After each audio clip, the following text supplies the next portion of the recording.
नमस्कार दोस्तों, मेरा नाम है डॉक्टर सम्यक दवन और आप देख रहे हैं सोराइसिस ट्रीटमेंट इंडिया। आज जो मैं वीडियो आपके लिए लेके आए हैं बहुत ही महत्वपूर्ण है। ये एक ऐसा डाउट सॉल्व करेंगे जो आप सभी लोगों के मन में बना रहता है। आज का विषय है, क्या सोराइसिस के रोगियों को दूध का सेवन करना चाहिए या नहीं करना चाहिए। तो चलिए शुरू करते हैं, बने रहिए मेरे साथ बिना किसी टाइम को वेस्ट किए।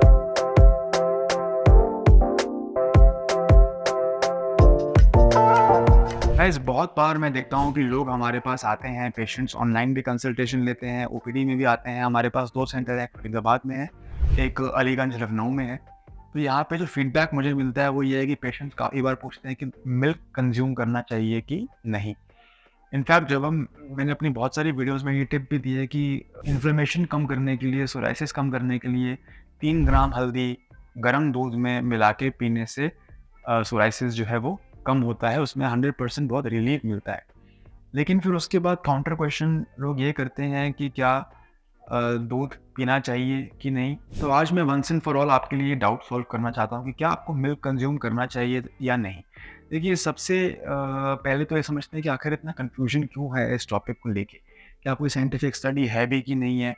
तो बहुत सारी साइंटिफिक स्टडीज़ जो हुई हैं वो ये हुई हैं कि मिल्क के अंदर, डेयरी प्रोडक्ट्स के अंदर जो बहुत लोगों में वो इन्फ्लेमेशन पैदा करती है या एलर्जिक रिएक्शन पैदा करती है उनके गट में, जिसकी वजह से उनका सोराइसिस जो है वो ट्रिगर होता है। सोराइसिस जो है एक ऐसी बीमारी है जो हमारे स्किन पे नज़र तो आती है, लेकिन उसका काफ़ी हद तक कोरिलेशन जो है वो हमारी गट हेल्थ यानी कि हमारे पेट से भी है।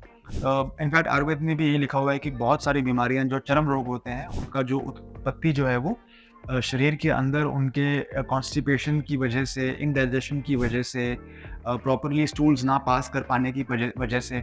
तो 100% गट हेल्थ का कोई ना कोई कोरिलेशन है हमारे सोराइसिस के साथ। यही एक रीज़न है कि मॉडर्न मेडिसिन में भी जो स्टडीज़ हुई हैं वो ये बता रही हैं कि बहुत सारे लोग, स्पेशली जो विदेशी लोग हैं जो बाहर रहते हैं, जहाँ पे लैक्टोज इंटॉलरेंस बहुत ज़्यादा है, वो लोग डेयरी कंज्यूम नहीं कर पाते हैं, उनमें ये पाया गया है, उन्हीं पे स्टडीज़ हुई हैं, उन्हीं पॉपुलेशन पे ये स्टडीज़ हुई हैं और ये पाया गया है कि मिल्क कंज्यूम करने से उनका सोराइसिस फ्लेयर अप होता है। अभी तक इंडियन पॉपुलेशन पे कोई ऐसी बहुत एडवांस्ड या बड़े लेवल, बड़े पैमाने पे स्टडी नहीं हुई है जो ये प्रॉपरली प्रूव कर दे कि क्या मिल्क से सोराइसिस ट्रिगर होता है कि नहीं। लेकिन हाँ, ऑफ कोर्स कुछ लोगों ने आके हमें बोला है कि उनको ऐसा लगता है कि जब भी वो दूध पीते हैं या लंबे समय से मिल्क कंज्यूम करते हैं तो उनका सोराइसिस फ्लेयर अप हो सकता है।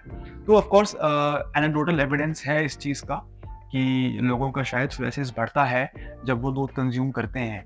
अब यहाँ पे बात ये आती है कि अगर हम दूध नहीं पिएंगे तो दूध के अंदर मिलने वाले प्रॉपर न्यूट्रिएंट्स और विटामिन्स हैं, जैसे कि विटामिन डी और जो कैल्शियम मिनरल है, ये एक्चुअली बहुत इंपॉर्टेंट है और ये सोराइसिस में मदद करते हैं। तो अगर इन चीज़ों को की डेफिशिएंसी हमें हो जाएगी तो चांसेस है कि हम अपने सोराइसिस को उतनी जल्दी रिकवर ना कर पाएँ।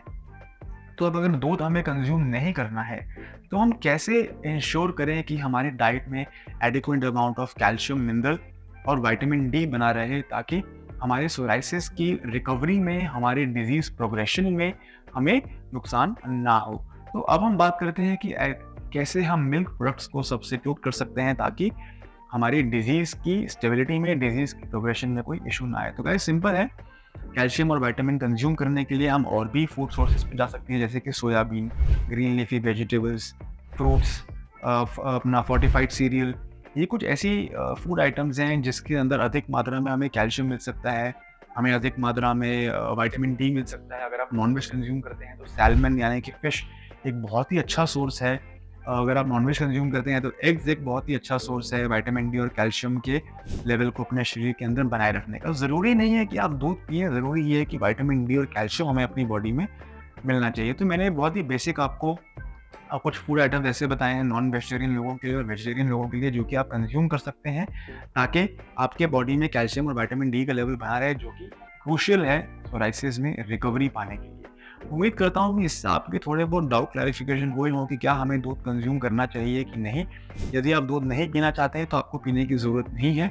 यदि आपको ऐसा लगता है कि दूध पीने से मेरा सोराइसिस बढ़ता है तो कोई हार्ड एंड फास्ट रूल नहीं है, आप दूध को स्किप भी कर सकते हैं। लेकिन ज़रूरी ये है कि आप अपने सोराइसिस को मैनेज करने के लिए जो 2 बातें मैंने आपको बताई हैं, विटामिन डी और कैल्शियम, इसके लेवल को आप किसी तरीके से इंश्योर करें कि बना रहें। ओरल सप्लीमेंटेशन भी कर सकते हैं, बाहर से आप मल्टीविटामिन टैबलेट भी कंज्यूम कर सकते हैं। अगर आपको डाइट से पूरा करना मुश्किल लग रहा है, तो वो भी एक बहुत ही अच्छा सोर्स है। ईज़िली किसी भी फार्मेसी से आप vitamin D and calcium supplementation आज ही स्टार्ट कर सकते हैं। धन्यवाद।